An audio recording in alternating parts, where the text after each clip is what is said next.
Today we're going to be doing an overlay, acrylic overlay. So I don't know how this is going to go. Let's see.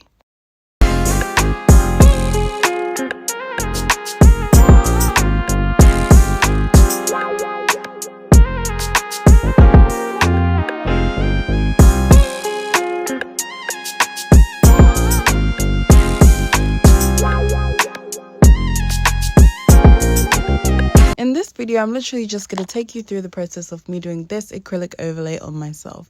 It's short, it's plain, it's cute, it's clean, nothing like the sets I'm used to doing. So let's see if we can make this work. Make sure to like and subscribe for more. Let's get into it. The key to any long-lasting nail set is going to be good prep. So to start with, I go in with this small fine grit cylinder bit. Here we're just using it to lift and push back the dry or dead skin at the cuticle. I don't use it at more than 3000 RPM because personally that's the speed I feel most comfortable at. However, if you feel more comfortable at high speed, then feel free to increase the speed. Personally, I wouldn't increase it more than 4000 to 5000 RPM because you don't want to overfile or give yourself rings of fire, which can weaken your nail beds and make your nails thin and brittle. So from there, we go in with this flame bit just to further lift the dead skin at the cuticle. So that when we go in with the cuticle nippers, it's just lifted so there's no risk of accidentally cutting live skin. Again, with this, you don't want the speed to be too high, but you also don't want it to be too low, because if your speed is too low, you could actually just create notches on your nail bed. So from there, we go straight into trimming away the dead skin with the cuticle nipper. Most nail suppliers, beauty supplies, hair shops sell these cuticle nippers. So it shouldn't be hard to find one, but you just want to make sure you're very gentle when you're cutting your cuticle off, because you don't want to injure yourself. After that, I go in with my 180 grit sanding band and literally just remove the shine from the nail plate. Again, you don't want to overfile and overdo this. And this is the result after I've removed the shine from the nail plate. Next, I just grab a spray bowl of alcohol and just spray it on the nail. I brush away any dust that's remaining, and this is what it looks like so far. I went ahead and did the rest of the cuticle work for the rest of the fingers off camera, so that's what that looks like. The next step is dehydrator. So I go in with my dehydrator, which is a mixture of 1 part isopropyl alcohol and 1 part acetone. But you can use whatever dehydrator works for you. There's a lot of videos on YouTube about making your own dehydrator. Some people do 1-to-1 ratio, some people do 2-to-1 ratio. It really just depends. Make sure you do your research and make sure you use whatever recipe works for you and makes your prep last as long as possible. This is personally what works for me, but everyone will be different.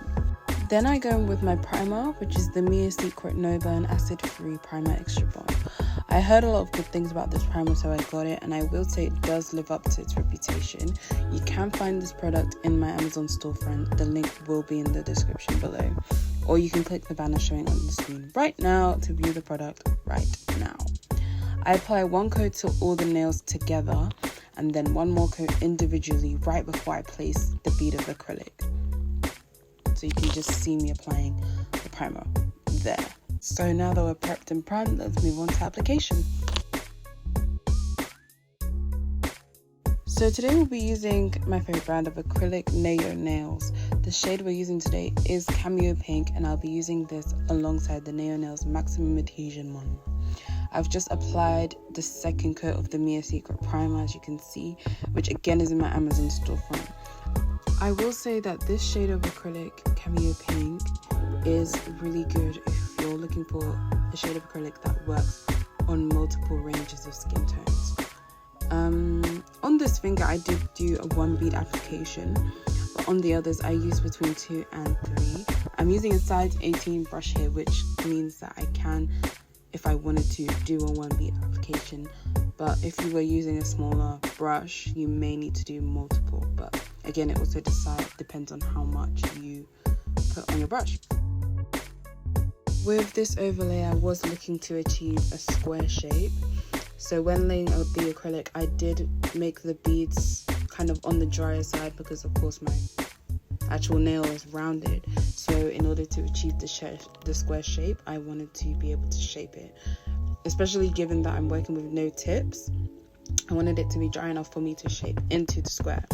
So you want to keep the sides sort of straight as well as you're patting and moving the acrylic so that you can minimize the amount of filing you need to do afterwards. And also make sure, you can see I'm making sure that underneath the nail is clean as well in this process. I'm just doing this so that it doesn't interfere with the way that the nail grows. The acrylic enhancement doesn't interfere with the way that the nail grows. Of course, you want to make sure that your thing is not too thick, so you pat it down, just shape it so it's smooth on top as well, and then yeah.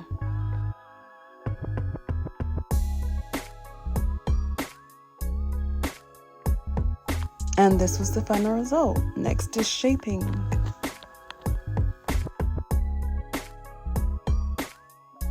So to begin with, I used this 5-in-1 medium grit drill bit to seal the cuticle area and really define the apex. When I do this, I like to go in an anti-clockwise motion. I don't know, that's just what works for me. Maybe this is just what is with my drill. I don't know, some drills go in clockwise, some go anti-clockwise. You can really just go whichever way you feel comfortable, and it like glides smoothly for you.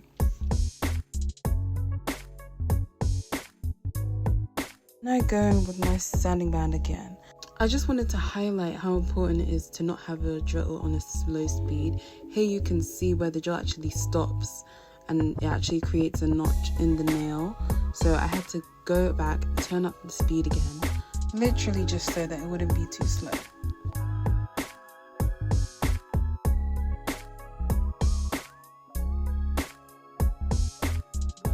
Here I'm just using the sanding band to just smooth out the surface of the nail.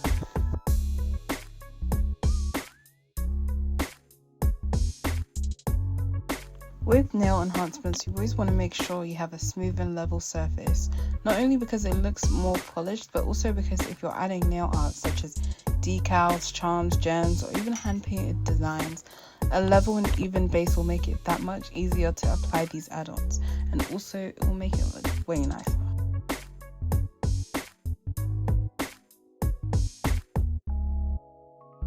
Next, I go in with my 8080 grit file and just again use it to smooth out the surface on the top, make sure everything is level and that the enhancement is not too thick. So the last part I did off camera, I literally just buffed the nail and applied a top coat. And we're done. This is how it came out. It looks really nice and crisp and clean. I love it. Honestly, I've never been a fan of short nails on me, but I can totally see the appeal because when I have them, it literally doesn't feel like I have nails on. And I think the fact that there's no tips also makes it more comfortable to wear. But thank you so much for watching this video. Let me know if there's anything you want to see in the future.